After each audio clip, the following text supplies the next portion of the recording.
రాష్ట్రంలోనే మరి ముఖ్యంగా దేశంలో కూడా ఎవరికీ చేయనటువంటి భర్తడి జన్మదిన వేడుకలు ఈరోజు మన ఆంధ్ర రాష్ట్రంలో రాత్రి నుంచి ఈరోజు పూర్తిగా కూడా జరుగుతున్నాయి. ఎందుకంటే కార్యకర్తల సంక్షేమ నిధి ఏర్పాటు చేసి కార్యకర్తల కోసం స్వయంగా ఇంతమంది ఎమ్మెల్యేలు ఉన్నా కూడా ప్రతి కార్యకర్తను కలిసి తన ఏ సమస్య ఉన్నా కూడా తీర్చున్నటువంటి వ్యక్తి మా యువ నాయకుడు నారా లోకేష్ గారు.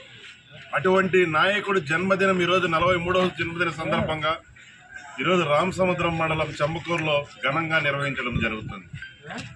మేము మా లోకేష్ గారికి ఎందుకంటే భావితరాల భవిష్యత్తు నాయకుడు, అదేవిధంగా రాష్ట్ర దిక్సూచి. మొన్నే చూశారు మీరు, బయట వేల కోట్లు పెట్టుబడులు, లక్షల ఉద్యోగాలు, రాష్ట్రం బాగుండాలనే తపన మాలాంటి యువతను ముందుకు నడిపిస్తున్నటువంటి వ్యక్తి.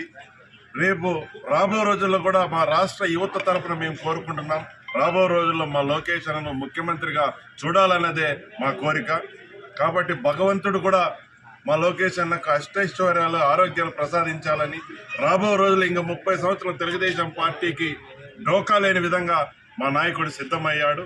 కాబట్టి అటువంటి నాయకుడి పుట్టినరోజు ఈరోజు రాష్ట్ర వ్యాప్తంగా వాడల గ్రామాన మండలాల్లో నియోజకవర్గాల్లో రాష్ట్ర వ్యాప్తంగా ఘనంగా జరిపించడం. ఈరోజు ఇక్కడ చెంబకూరులో పెద్దలందరూ మన యువత రాజా కావచ్చు, మన చలపతన్న కావచ్చు, ఎంతోమంది వెంకటప్పన్న అందరూ నాకు తెలిసిన వాళ్ళే. తెలుగుదేశం కార్యకర్తలకు ఎప్పటికీ నేనున్నాను అంటూ ఇక్కడ భరోసా కల్పిస్తున్నారు. ఎందుకంటే అపోజిషన్లో కూడా సర్పంచులు గెలిపించిన ఘనత రామసముద్రం మండలంలో ఉంది. కాబట్టి తెలుగుదేశం పార్టీ కార్యకర్తలు నా సోదరు సమానులు అందరూ ఎప్పుడు ఏ కష్టం వచ్చినా కూడా నేను ముందుంటా. మా అందరికీ మా నాయకుడు యువ నాయకుడు లోకేష్ గారు మాకంతా బ్యాక్ సపోర్ట్ ఉంటాడు. కాబట్టి ఇంకా రాను ఇంకా తెలుగుదేశం పార్టీని ఇంకా ముందుకు తీసుకుపోదామని ఈ సందర్భంగా తెలియజేసుకుంటూ, రేపు లోకల్ బాడీ ఎలక్షన్లో కూడా ఎవరిని కూడా మనం ప్రతి గ్రామం నుంచి కూడా గెలిపించుకునే బాధ్యత తెలుగుదేశం పార్టీ తరఫున తీసుకుంటామని మనస్ఫూర్తిగా తెలియజేస్తున్నాం. లోకేష్ గారి నాయకత్వం, లోకేష్ గారి నాయకత్వం, లోకేష్ గారి నాయకత్వం. జై తెలుగుదేశం, జై తెలుగుదేశం.